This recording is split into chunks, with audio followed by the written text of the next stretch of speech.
ছাত্রছাত্রীরা তোমরা কেমন আছো? আমি দেবরতী ম্যাম আবার আসলাম তোমাদের সিলেবাসের অন্তর্ভুক্ত একটি কবিতা নিয়ে, যেটা হলো সুনীল গঙ্গোপাধ্যায় যদি নির্বাসন দাও।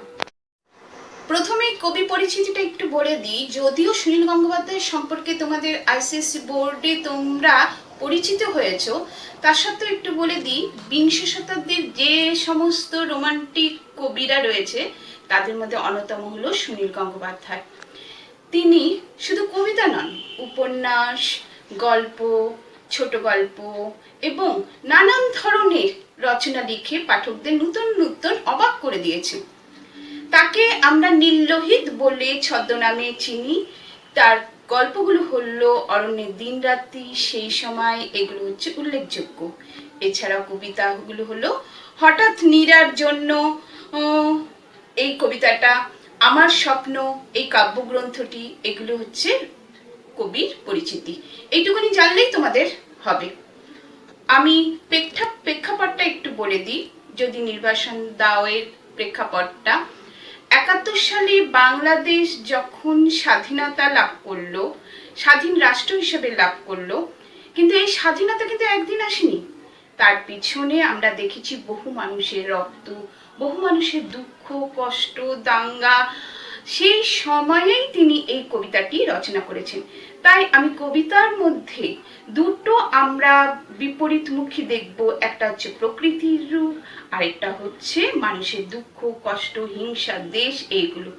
তাহলে এবার আলোচনা করি কবিতাটা নিয়ে, ভাবার্থ এবং অর্থ। যদি নির্বাসন দাও, সুনীল গঙ্গোপাধ্যায়ের লেখা। কাব্যগ্রন্থের নাম হচ্ছে আমার স্বপ্ন। যদি নির্বাসন দাও, আমি ওষ্ঠে অঙ্গুরি ছোঁয়াবো, আমি বিষ পান করে মরে যাব। বিষণ্ণ আলোয় এই বাংলাদেশে নদীর শিওরে ঝুঁকে পড়া মেঘ, প্রান্তরে দিগন্ত নির্নিমেষ, এ আমারই 3.5 হাত ভূমি।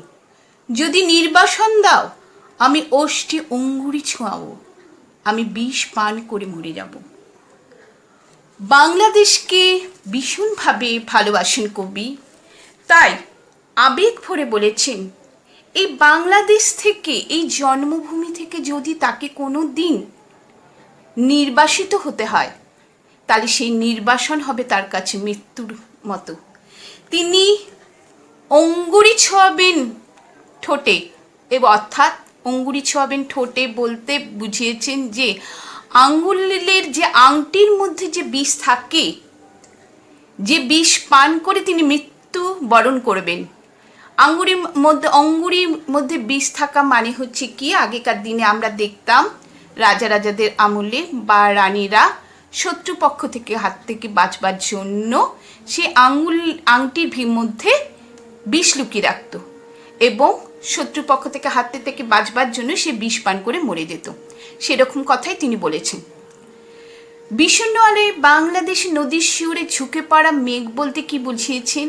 তিনি বিষণ্ণ আলোয় বলতে বুঝিয়েছেন যে দাঙ্গা বিধ্বস্ত বাংলাদেশে খুশির আলো কিন্তু মানুষের থেকে মুছে গেছে।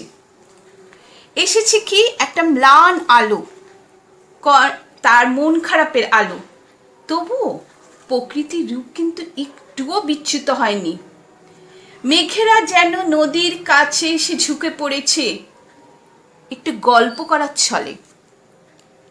প্রান্তরে দিগন্তে মাঠ এবং আকাশ যেখানে মিশে গেছে, সেই দিকে তাকিয়ে কবি অপলোকহীন ভাবে তাকিয়ে তিনি বলছেন যে আমি কি এই যে আমার এত সুন্দর জন্মভূমিতে যখন আমার মৃত্যু হবে, তখন আমার সামান্য 3.5 হাত ভূমি লাগবে।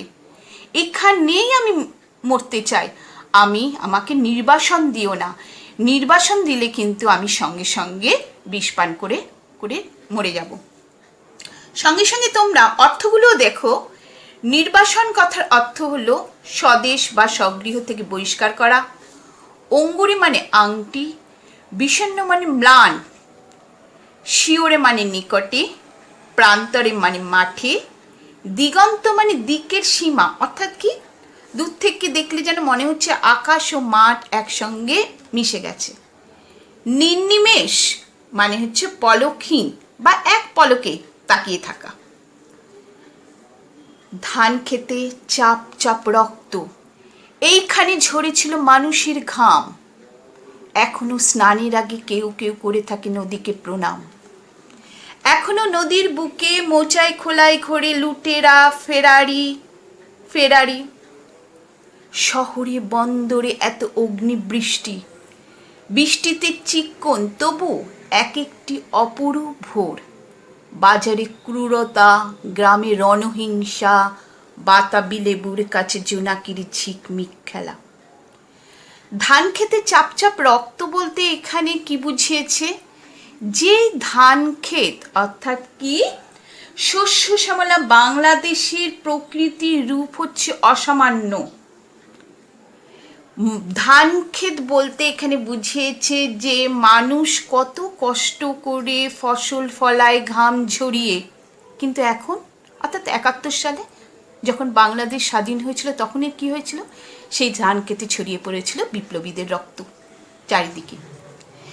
যে নদীকে কেন্দ্র করে লুটেরা ফেরারিরা লুণ্ঠন চালায়, মোচার খোলায় ঘোরে মানে হচ্ছে ছোট্ট ছোট্ট নৌকো, যে মোচার যে আমরা খুলে ফেললে যেরকম দেখায় সেরকম ছোট্ট ছোট্ট নৌকায় ঘুরে ঘুরে ঘুরে লুণ্ঠন চালায়। সেই নদীকেই কিন্তু আবার আমরা দেববিজ্ঞানে পুজো করি, কেউ কেউ স্নানের আগে প্রণামও করে। বৃষ্টিতে চিক্কন, তবু এক একটি অপরূপ ভোর। আবার শহরে বন্দরে এত অগ্নিবৃষ্টি, দুটোই দেখো বিপরীত ধর্মী। একটা হচ্ছে মানুষের সৃষ্টি, যে ৭১ সালে চারিদিকে বোমা বারুদ ছড়িয়ে পড়েছে, কোথায়? শহরে বন্দরে। বৃষ্টিতে চিক্কন, তবু এক একটি অপরূপ ভোর। বৃষ্টিতে ভিজে প্রকৃতি যেন আরো মোহময়ী হয়ে উঠেছে। বাজারের ক্রূরতা, গ্রামের রণহিংসা একদিকে যেমন রয়েছে, অন্যদিকে প্রকৃতির বাতাবি লেবুর কাছে জোনাকির ঝিকিমিকি খেলা কিন্তু মোহময়ী এবং সুন্দরভাবে প্রকৃতি যেন রূপে সেজেছে। বিশাল প্রাসাদে বসে কাপুরুষতার মেলা, বুলেট ও বিস্ফোরণ, শট তঞ্চকের এত ছদ্মবেশ। ভালো মন্দ মিশিয়ে এই দেশ বাংলাদেশ। যারা দেশের নেতা, তারা দেশ ও মানুষের ভালো চিন্তা না করে করে কি রাজনৈতিক কুচিন্তা। এই কাপুরুষের দলের জন্য বাংলার মানুষদের আজকে এই দুর্দশা। কিভাবে মানুষকে বঞ্চিত করবে, কিভাবে নিজের স্বার্থ গুছিয়ে নেবে, সেই চিন্তায় আলোচনায় তারা মত্ত। আরো ভয়ঙ্কর হলো কারা জানো? যারা ছদ্মবেশে রয়েছে, যারা নিজেদেরকে সমাজের কল্যাণকারী বলে ঘোষণা করে আর এদিকে মানুষদেরকে প্রবঞ্চনা করে যাচ্ছে। সেই ছদ্ম জনদরদী মানুষদের কথাই কবি বলেছেন। রাত্রির শিশিরে তবু কাঁপে ঘাস ফুল, এ আমারই ৩.৫ হাত ভূমি। যদি নির্বাসন দাও আমি এই অঙ্গুরি ছোঁয়াবো, আমি বিষ পান করে মরে যাব। কিন্তু প্রকৃতি এইসব ভণ্ড জননেতাদের বোঝে না। প্রকৃতির আপন খেয়ালে নিজের কর্তব্যে অবিচল। রাত্রিরে ঘাস ফুলের উপর শিশিরের অপূর্ব মায়াময় পরিবেশ সৃষ্টি করেছে। কবি বলেছেন, মানুষ মরবার পর তাকে কবর দিতে কিংবা ধরো মাটিতে শোয়াতে কতখানি আর জায়গা লাগে? ৩.৫ হাত ভূমি। সেই এইটুখানি ৩.৫ হাত ভূমি কবি পেতে চাইছেন, তাও তিনি নির্বাসনে যেতে চাইছেন না।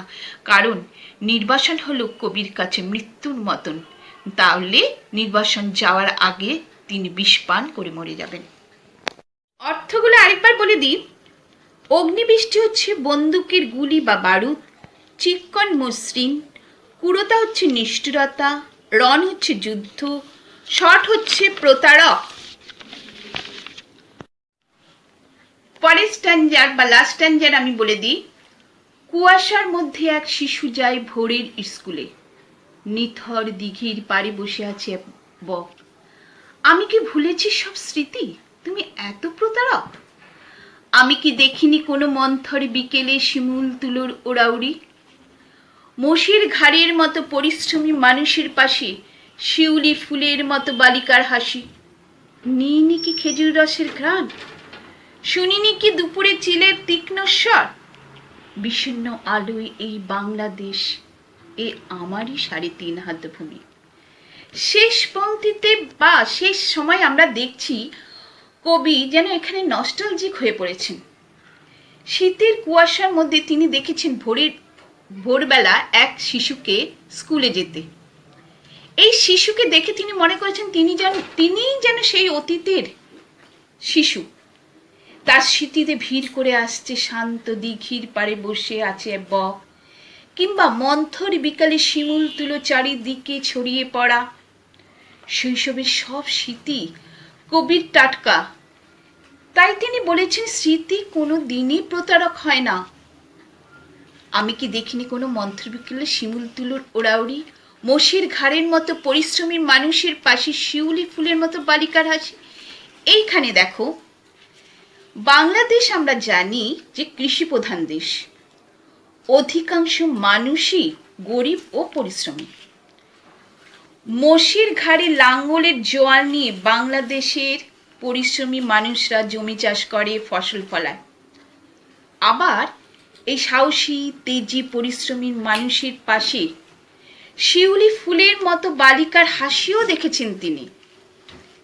নানা মানুষের স্মৃতি তার মনের অন্তরাল থেকে বের হয়ে এসেছে, এই কবিতার মধ্যে ফুটে উঠেছে। লাস্টে আমরা কি দেখছি, নিইনি কি খেজুর রসের ঘ্রাণ। বাংলাদেশ যেহেতু গ্রাম প্রধান দেশ, ধনধান্যে পুষ্পে ভরা এই বাংলাদেশে কবি খেজুর রসের আস্বাদ নেবে না তা কি আর হয়? তিনি খেজুর রসের ঘ্রাণের আশ্বাস নিয়েছেন। দুপুরের চিলের তীক্ষ্ণ স্বর তো মনকে জাগিয়ে তোলে। বিষণ্ণ আলোয় এই বাংলাদেশ, এ আমারই 3.5 হাত ভূমি। লাস্টে কি বলেছেন কবি? এই কবির জন্ম এই বাংলাদেশে, বাংলাদেশে তার আত্মিক টান রয়েছে। যতই এই দেশে অশান্তির ঢেউ থাকুক না কেন, তবুও মাতৃভূমিকে ছেড়ে যাওয়া মানে কবির কাছে মৃত্যু কাম্য বা মৃত্যুর পরোয়ানা পাওয়া। এই বাংলাদেশি জন্ম, এই বাংলাতেই মৃত্যুবরণ করতে চান কবি। কতটুকুনি বা জমি লাগবে তার কাছে মাঠে মধ্যে শায়িত হতে কিংবা কবর দিতে? 3.5 হাত ভূমি, এটাই কবির কাছে কবির আশা, বা কবি এটাই পেতে চাইছেন, এটাই কবির আন্তরিক ইচ্ছা। অর্থগুলো বলে দিই লাস্ট। নিথর মানে স্থির, মন্থর মানে ধীর, তীক্ষ্ণ মানে ধারালো বা এখানে হবে তীব্র, তীব্রস্বর। তীক্ষ্ণ স্বর মানে তীব্রস্বর।